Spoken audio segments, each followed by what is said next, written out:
फ़खर रागली to all of you. मैं हूं फ़खर यूसुफ़ज़ई और आप देख रहे हैं डिबेट विद फ़खर। आज की डिबेट में बात करेंगे पाकिस्तान के पॉलिटिक्स के हवाले से। तो यकीनन बात होगी क्योंकि केयर टेकर गवर्नमेंट ने आना है, दूसरी गवर्नमेंट जा रही है। बहुत सारी बातें कहीं और ऑन ग्राउंड क्या-क्या इस हवाले से हम लोग बात करेंगे। और इसके साथ-साथ अभी क्योंकि 5 अगस्त गुज़रा है और 370 के हवाले से पाकिस्तान का क्या क्या कहना था, क्या हुआ, क्या नहीं हुआ। और दूसरी बात, कुछ लोग जो पाकिस्तान के इस तरफ रहते हैं, वो कहते हैं यार हमें कश्मीर के इश्यू से क्या लेना-देना। इसके पीछे क्या है और हकीकत है कि वो चाहते हैं कि हमारे इंटरनल प्रॉब्लम्स को सॉर्ट आउट किया जाए या कि कश्मीर के मसले को हल किया जाए। इस हवाले से बात करेंगे और बात करने के लिए मैं जॉइन कर रहे हैं senior analyst from UK doctor Amjad Ayub Mirza साहब। डॉक्टर साहब, thank you very much for joining my show. Thank you for having me, Fakhar. अच्छा डॉक्टर साहब, एक तो 370 और कश्मीर इशू, इस हवाले से तो बिल्कुल आपसे बात करनी है। दूसरा ये है कि मैंने कुछ लोगों से भी सुना है कि वो कह रहे हैं कि भाई हमें कोई ज्यादा कंसर्न नहीं है कश्मीर इशू से, हमारे अपने प्रॉब्लम्स इतने ज्यादा हैं कि हम चाहते हैं कि ये सॉर्ट आउट होने चाहिए। कश्मीर जाने, कश्मीर के लोग जाने, हमें क्या लेना देना। आपका स्टांस चाहूंगा इसके ऊपर, क्या टेक है आपका इस इशू के ऊपर। ये कौन कह रहा है कि कश्मीर वाले जाने और उनके काम जाने? पाकिस्तान के कुछ लोगों से मैंने अभी पहली दफा मतलब। पाकिस्तान, जी जी जी बिल्कुल, जी मैं जी समझ गया, मैं समझ जी गया। जी देखिए, बात ये है कि 370 के खत्म होने के बाद कश्मीर में जिस किस्म की होशरुबा डेवलपमेंट हुई है और ग्रास रूट लेवल पे जो डेमोक्रेटिक प्रोसेस शुरू हुआ है, पंचायत इलेक्शन, फिर डायरेक्ट डिस्ट्रिक्ट डेवलपमेंट काउंसिल्स के इलेक्शन, तो अब पीछे इनके पास कुछ कहने को रह नहीं गया। जी ठीक है ना? और टूरिज्म वगैरह, तो अब ये क्या कहें। और दूसरी तरफ पाकिस्तानी ऑक्युपाइड जम्मू कश्मीर के पास 78 ट्रिलियन 59 बिलियन के जो है वो नेचुरल रिसोर्सेज हैं, जिसमें कोयला है, रूबीज है, पत्थर है, जी जिप्सम है, यूरेनियम है, हर चीज है। और लेकिन वहां इतनी गुर्बत है कि ये आपने नावल सुना होगा, टेल ऑफ टू सिटीज। तो ये वही हिसाब है, टेल ऑफ टू सिटीज। एक इधर का दारुल खलाफा है पीओजेके का, जिसका सीवरेज सिस्टम तबाह हो गया है, गटरों का पानी बाजारों में और सड़कों पे फैला हुआ है, पडल्स बने हुए हैं। और दूसरी तरफ जो है वो जम्मू कश्मीर है, जिसका कैपिटल श्रीनगर है, जो स्मार्ट सिटी है। यू नो, आसमान जमीन का फर्क है। जी जहां तक इसका ताल्लुक है कि 370 का, तो 370 के खत्म होने के बाद देखें, जो मेरे पास एदादो शुमार हैं वो जी ये जी कहते हैं कि लॉ एंड ऑर्डर के वाकयात में 97% कमी देखने में आई है, ओके दहशत गर्दी के वाकयात में 45% कमी देखने में आई है, और पंचायतों के जो इलेक्शन हुए हैं उसमें 33,274 रिप्रेजेंटेटिव्स इलेक्ट हुए हैं डायरेक्ट वोट के जरिए। जी फिर G20 हुई है वहां पे, आपको पता ही है, वो एक इंटरनेशनल उस पे। फिर 30 ईयर्स के बाद वहां पे मल्टीप्लेक्स सिनेमा खुला है। ठीक है ना? फिर 34 ईयर्स के बाद वहां पहली दफा आशूरा का पुरअमन तरीन जुलूस निकला है, जिसमें हिंदू सबीले लगा के खड़े हैं वहां, हिंदू और सिख। फिर 1 करोड़ 88 लाख सयाहों ने 2022 में बिल्कुल कश्मीर का रुख किया है। फिर 73,000 करोड़ रुपए की इन्वेस्टमेंट आई है। और फिर 58,000 करोड़ का तो सिर्फ प्राइम मिनिस्टर डेवलपमेंट पैकेज है। इसी तरह 19,096 किलोमीटर की सड़कें बनी हैं। 39 जो है टनल्स के मंसूबे मंजूर हो चुके हैं, जो कुछ बन गई हैं, कुछ बन रही हैं। 244 नए पुल बने हैं। तो अब मतलब ये the list goes on and on. जी तो अब ये क्या वो कहें। और सोशल मीडिया ने सारा बताया। चिनाब वैली में दुनिया का टॉलेस्ट रेलवे ब्रिज बन गया है। बिल्कुल। तो ये अब कश्मीर का इनका कोई लेना देना कश्मीर से अब नहीं है। और ना ये, जितना ज्यादा ये झूठ बोलेंगे कश्मीर के बारे में, तो वहां का जो कश्मीरी है वो इतना ज्यादा इनके खिलाफ होगा कि भाई ये हमारे बारे में ऐसे क्यों बात करते हम्म। हैं। ये है मसला अच्छा 370 का। अच्छा डॉक्टर साहब, एक चीज और है कि कुछ लोग कहते हैं कि जो उस तरफ के कश्मीर में भी रहते हैं कि वो कहते हैं जी 370 क्यों हटाएगी, जिस तरह महबूबा मुफ्ती है या इस तरह के और लोग हैं। फिर पाकिस्तान का ये वाला स्टांस कि जी 370 रिवर्स हो जाए तो फला हो जाए, हालांकि एक केस भी चल रहा है इस वक्त इंडियन सुप्रीम कोर्ट के अंदर उस हवाले से। उसका क्या फैसला आता है वो उनका एक अपना इंटरनल मैटर है, लेकिन अगर पाकिस्तान के पॉइंट ऑफ व्यू से मैं कहूं तो पाकिस्तान कहते हैं कि हमारी ये पॉलिसी का हिस्सा है। तो इस 75 या 76 ईयर में इस पॉलिसी से पाकिस्तान ने क्या गेन किया और लॉस किया क्यों? नहीं देखे ना, अब ये पाकिस्तान का मुतालबा तो मजे का खेज है कि जी 370 जो है इसको बहाल किया जाए। भाई 370 जो है वो भारतीय कॉन्स्टिट्यूशन का आर्टिकल है। बिल्कुल। तो अब अगर इंडिया उठ के कहना शुरू कर दे कि पाकिस्तान जो है अपने आइन में से 295C ब्लास्फेमी लॉ का कानून खत्म करे तो फिर हम बात करेंगे, जबरदस्त। क्या बात क्योंकि है। ये जो है फाशिस्ट कानून है। जी। ये तो कोई बात नहीं है। और अब नुकसान सबसे ज्यादा पाकिस्तान के अवाम को हुआ है। यस। देखिए जम्मू कश्मीर के अवाम को भी नुकसान हुआ है, ज़ाहिर है बहुत ज्यादा। लेकिन उसका जितना नुकसान आज पाकिस्तान जहां खड़ा है ये इसी मसले की वजह से खड़ा है कि आपने अपने सबसे ज्यादा करीबी नेबर, सबसे बड़े नेबर को, जहां पे दुनिया की हर चीज उगती भी है, पैदावार भी होती है, मैन्युफैक्चर भी होती है, बिल्कुल। उसको आपने अपना दुश्मन बनाया है। इससे जी। बड़ी बेवकूफी और क्या हो सकती है? मतलब है, चलो दुनियादारी के टर्म्स में ही बात कर जी लेते हैं बिल्कुल यार, छोड़ो बिल्कुल। आप ये दो कौमी नजरिया और हिंदू मुस्लिम को छोड़ो।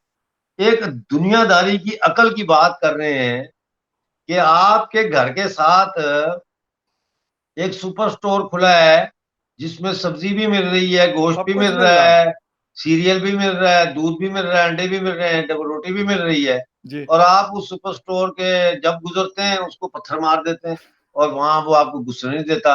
और आप 100 मील जाते हैं थकी हुई जगह से बिल्कुल। महंगा खाना और चीजें, अंडे, डबल रोटी, दूध, पत्ती, सब्जी, गोश्त खरीदने के लिए। तो पागल ही है ना फिर। को पागल ही कहेगा आपको। लोग, आपका जो नेक्स्ट डोर नेबर है वो यही कहेगा यार ये मेंटल है, खिसका हुआ है।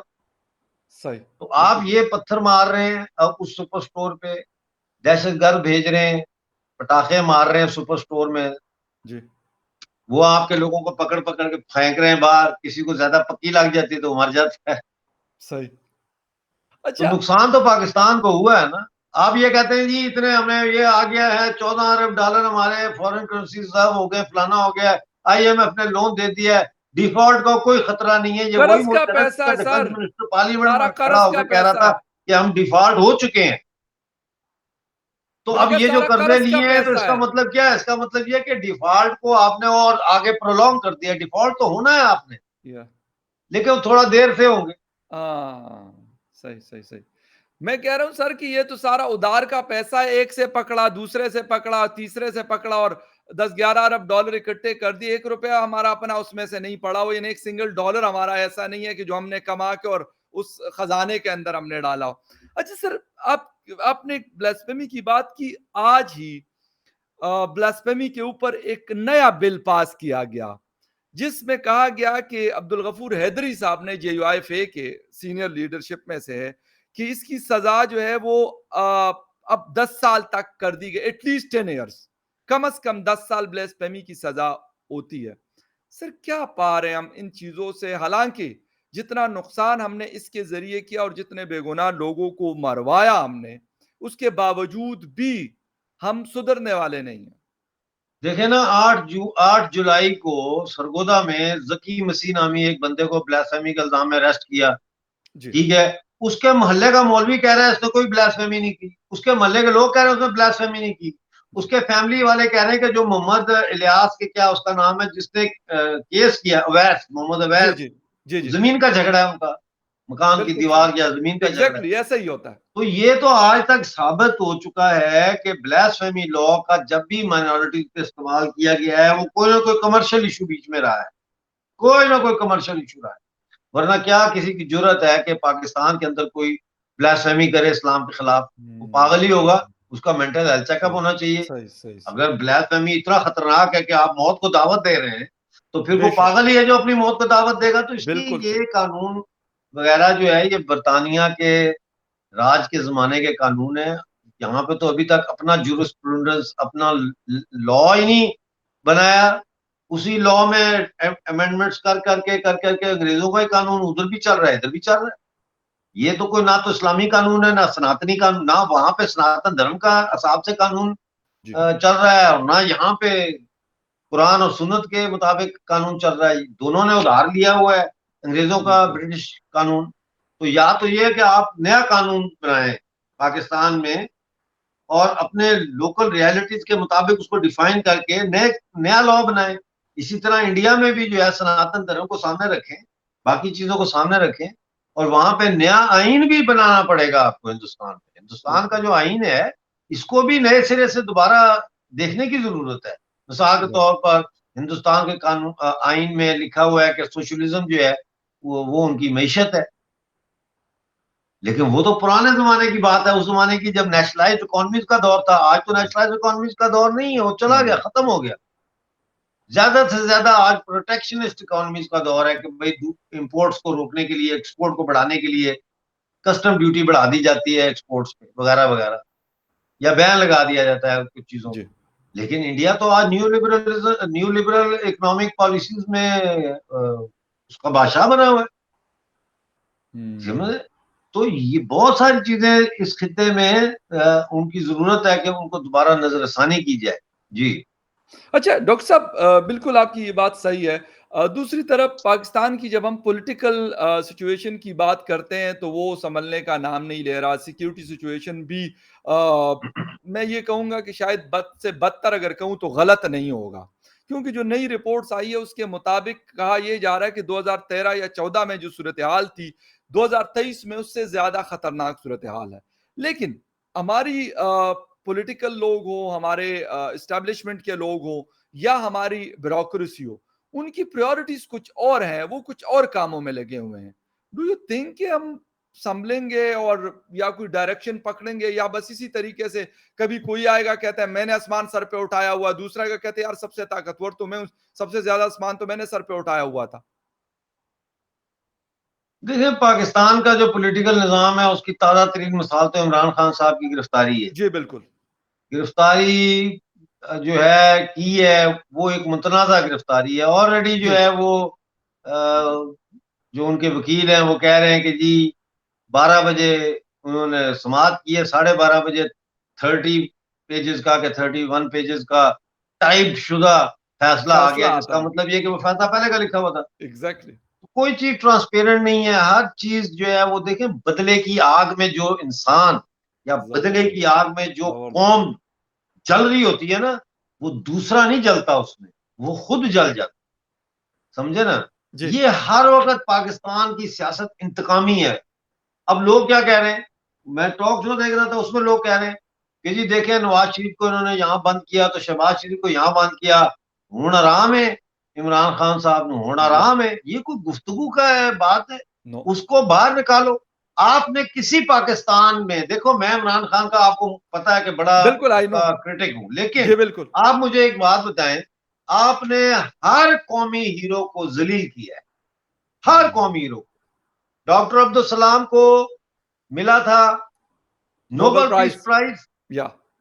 आप बच्चों को नहीं बताते, स्कूलों की किताबों में नहीं पढ़ाते, उनको रोल मॉडल नहीं सर बनाते। कबर को नहीं छोड़ रहे हम उसके। ठीक है, आपने डॉक्टर कदीर के, चलो मैं एटम बम के खिलाफ हूँ, एटमी जी। हथियारों के खिलाफ हूँ, जी लेकिन उसने आपको एक एटम बम बना के दिया, बिल्कुल दिया। कौमी यस। हीरो था। बिल्कुल। रोते रोते मरा वो। बिल्कुल सही कह रहे ये आप जिंदगी में कभी पाकिस्तान दोबारा जीत के दिखाए मुझे वर्ल्ड कप क्रिकेट का। हैं। हम्म। आपको इस बंदे ने वर्ल्ड कप जिताया, इसने आपको एक मिसाली कैंसर हॉस्पिटल बना के दिया, फिर दूसरा बनाया, फिर तीसरा बनाया, जी। और आप उसका क्या हासिल कर रहे हैं, राइट। क्या साजिशें कर रहे हैं? जी। भाई पॉलिटिकल फील्ड में मुकाबला करो ना इमरान खान यस। का, इलेक्शन कराओ। बिल्कुल। बिल्कुल। आपसे तो अभी तक केयर टेकर गवर्नमेंट के लिए प्राइम मिनिस्टर नहीं बिल्कुल। नॉमिनेट हो रहा, और जी। आज आपने कहा था कि 9 तारीख को हम जो है इस्तीफा दे के तो साइड पे हो जाएंगे। तो कौन होगा केयर टेकर प्राइम मिनिस्टर? बिल्कुल। तो बिल्कुल। ये चीजें जो है ये बड़ी आप लोगों के लिए तकलीफ दे होनी चाहिए कि पाकिस्तान के अंदर अभी तक ये तय नहीं हो रहा कि सुप्रीमेसी किसकी होगी, यस। अवाम की होगी या बंदूक वालों यस। की होगी। अभी यस। तक तो बंदूक वालों की सुप्रीमेसी है। और इमरान रहेगी। खान को क्या जरूरत है शहबाज शरीफ की या राना सनाउल्लाह की कि इमरान खान को जेल में भेजें? एग्री। ये तो फौज ने भेजा, फौज के कहने पे आए ना वो बंदयाल साहब, अब निकले ना जरा मैदान में। उमर अता बंदयाल, है जी। उमर अता बंदयाल। हाँ, उमर अता बंदयाल अब दे ना, फैसला सुनाए, इसको कैंसिल करे ना, मैं देखता हूँ। हम्म, कैंसिल करे, इमरान खान को रिहा करवाए। बिल्कुल सही, बिल्कुल इमरान सही। खान को गिरफ्तार करके आपने पूरी दुनिया में अपना मुंह काला किया, ये मैं हम्म, आपको बता दूं। ओके। पूरी दुनिया में सही। भाई आप कुछ ट्रांसपेरेंट केस चलाएं। या 180 केस उस पे आपने डाले हैं, समझ आई। आप उस पे वो पर्ची वाला चला देते कि यस, इसने जो लहराया था वो झूठ था, और इसके साइफर वाला, बयान आया है साइफर। कि वो तो उस पे कर दे। जी। यानी एक को कामा पे निकाल दिया, एक को तोशाखाना पे निकाल दिया। यार क्या ड्रामेबाजी कर रहे हो और एक को लेटर ना लिखने पे निकाला था सर, गिलानी साहब को 30 सेकंड की सजा जो हुई थी। यार। आ अनफॉर्चुनेट। इस तरह नहीं होता, इस तरह से नहीं होता। आपको वहां इलेक्शन 90 दिन में करवाने पड़ेंगे। अगर आपने डिलिमिटेशन करनी है या हल्का बंदियां नहीं करनी है, इलेक्शन के बाद करें। हम्म, ये इलेक्शन 2018 के हिसाब से होने चाहिए। जो बिल्कुल, 2018 में इलेक्शन में हल्के बिल्कुल, थे, उन्हीं हल्कों की बुनियाद पे ये इलेक्शन करवाएं। अब ये कह रहे हैं मार्च अगले साल में इलेक्शन होंगे। बिल्कुल। Yes, yes. मार्च में भी क्या गारंटी है? ये कोई तो नहीं, ज्यादा हक वाला हो गया, 90 दिन के गारंटी लिए नहीं है। आए, 11 साल निकाल दिए। बिल्कुल सही। और ऐसा सर, डॉक्टर साहब एक चीज मुझे नहीं समझ आती कि ये हमारे जो पॉलिटिकल लोग हैं जो कहते हैं कि हम बड़े डेमोक्रेटिक हैं, हम बड़ा डेमोक्रेसी पे यकीन रखते हैं, तो सर ये लोग भी तो यही करते हैं। जब हुकूमत में नहीं होते तो बड़ा एंटी स्टैब्लिशमेंट होते हैं, लेकिन जब हुकूमत में आ जाए तो फिर इतने प्रो हो जाते हैं कि लेट नहीं नहीं, जाते हैं फखर बिल्कुल। फखर बात देखिए, मेरी बात सुने आप। जी, ये झूठ बोलते हैं। ये कोई डेमोक्रेटिक जी, नहीं है ना, ये डेमोक्रेसी में यकीन रखते हैं। जी, ये बेसिकली फ्यूडल एरिस्टोक्रेट दिमाग रखते हैं। ये बदमाश का दिमाग रखते हैं। ये आप इनसे आर्ग्यू करेंगे, ये आपके ऐसी तैसी फेरने वाला दिमाग रखते यस, हैं। ठीक। वो डेमोक्रेटिक जो आप आइडियलिस्ट क्यादत की बात करते हैं, वो तो पैदा ही नहीं हुई अभी पाकिस्तान में। वो तो रेवोल्यूशन आएगा जब पैदा होगी। वो आप हम्म, लोग जब इनकलाब करेंगे सड़कों पे निकल के, जी, वो उसमें से निकलेगी। और याद रखना, 15 साल से 16 साल से लेकर 25 साल तक की उम्र के लोगों में निकलेगी वो बिल्कुल सही। लीडरशिप। राइट। इससे इसके ऊपर के सब फारग हैं। ये अब नई हम्म, लीडरशिप निकलनी चाहिए। और ओके। अगर नहीं निकलेगी तो अनारकी है, फिर यही हाल है, बैठे रहो। अच्छा, बिल्कुल। अच्छा सर, एक चीज़ और है और वो ये है कि अभी हुकूमत, आज इनका आखिरी दिन था शहबाज शरीफ साहब का, अलविदाई खिताब भी किया, बड़ी तारीफ़ें भी की अपनी और सबका शुक्रिया भी अदा किया। अवाम के अलावा सबका शुक्रिया अदा किया कि ये वही अवाम है कि जिनको आप डंडा दे के और मुँह से निकाल रहे हैं और फिर उसके बाद कहते हैं कि यार नहीं, अभी ये 721 अरब के नए टैक्सेस लग रहे हैं, चार एग्ज़ैक्टली। रुपए 37 यस। पैसे पर यूनिट बिजली और महंगी करने लगे जी हैं। बिल्कुल, जी बिल्कुल, बिल्कुल, बिल्कुल। सर इसके बाद एक जाता है, दूसरा आता है और वो यही कहता है कि यार मेरे अलावा आपका जो मसीहा है वो कोई नहीं है। सर ये ड्रामा एंड हो सकता है कभी, या यही इसी तरीके से चलता रहेगा और ये अवाम जो है ये रुलती रहेगी? जब तक आप रेवोल्यूशन नहीं करेंगे, जब तक इनकलाब नहीं हुँ, लाएंगे, जब तक फौज से और इन जागीरदारों सरमायादारों से आप निजात हासिल नहीं करेंगे, जब हुँ, तक आप अपने कौमी लीडरों का एहतराम नहीं करेंगे, जब जी, तक आप अपने नौजवानों का एहतराम नहीं करेंगे, जब तक वो कल्चर डेवलप नहीं होगा कि एक बच्चा, एक आदमी बैठा हो बस में और एक बच्चा चढ़ जाए तो वो आदमी खड़ा हो जाए कि ये अगली नस्ल है, इसको मैं बच्चे को जगह अपनी सीट दूंगा। ये कल्चर जब तक नहीं आएगा, nothing can be done. Hmm, nothing can be done. ये एटीट्यूड की बात है, माइंडसेट की बात है। आप वो चढ़ते हैं बस में, बच्चा बैठा होता है, कहते हैं हटो, उठो, उठ उठ। हुँ, वो बेचारा खड़ा हो जाए, डंडा लेके, पोल लेके, आप सीट पे बैठ जाते, हुँ, मोबाइल चेक कर रहे हुँ। हैं। ये एहसास का कल्चर नहीं है पाकिस्तान में। सर एक अपने अपने कौमी लीडरों का एहतराम करें। अपने कौमी लीडरों के पास जाएं, नौजवानों के पास जाएं, नौजवानों को दें, फिर हुँ। देखें। मुन्नू अच्छा भाई सर। थे ना, मुन्नू भाई, एक दफा जी, जी, हम जी। बैठे थे जी, मुन्नू जी। भाई के घर में। तो मुन्नू भाई ने कहा कि, उन्होंने कहा यार, ये जो अगली, जो जितना जो छोटा होता है ना उम्र में, वो उतने ही आगे के जमाने का होता है। बिल्कुल सही। समझ आए? Yes, you are right. बिल्कुल। ये चीज। अच्छा आप डॉक्टर साहब छोटों का एक एहतराम ही नहीं करते, इज्जत ही नहीं करते। सर लास्ट क्वेश्चन है और वो ये है कि जी। आईएमएफ के हवाले से, आईएमएफ से हमने कर्ज लिया, आईएमएफ से हम कर्ज लेते हैं और आईएमएफ की वजह से ही हमारा पाकिस्तान चलता है। ये कल्चर कभी चेंज होगा, लेकिन वो पैसा, ये मैं गारंटी के साथ कहता हूं कि वो सिर्फ एलीट के अलल्लो तलल्लो और अय्याशियों पे खर्च होता है। एक आम पाकिस्तानी को सिर्फ कर्ज देना पड़ता है, टैक्सेस पे करने पड़ते हैं। देखिए मैं आपको बताता हूँ, आपको पता है कि इस वक्त पाकिस्तानी कब्जे वाले जम्मू कश्मीर के लोगों की क्या हालत है? जी यानी कि 10 तारीख को, यानी परसों, वहां पे वो मूवमेंट चल रही है, नकियाल से लेके मुजफ्फराबाद तक। वो कह रहे हैं हमने बिजली के बिल नहीं देने। अब वो जी कैसे नहीं देने वो मुझे नहीं पता, लेकिन उन्होंने कहा है बिजली के बिलों का बाइकाट शुरू है 10 तारीख से। ये 10 अगस्त है, परसों से। जी फिर 17 तारीख को जो है, वो पेंशनर्स जो है पूरे पीओजे के से, उन्होंने कमेटियां बनाई हैं ऑर्गेनाइज करने के लिए इसको।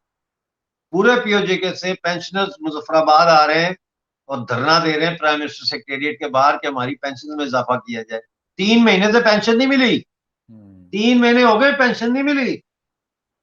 अच्छा, 5 सितंबर को पूरे पाकिस्तानी ऑक्युपाइड जम्मू कश्मीर में बिजली के बिलों में इजाफी टैक्सेस के खिलाफ, महंगाई के खिलाफ, आटे की सब्सिडी के खिलाफ पूरे पीओजे में पहिया जाम हड़ताल हो रही है। समझे कि नहीं? जी अवाम का ये हाल है। अब इससे ज्यादा मैं कुछ नहीं कह सकता।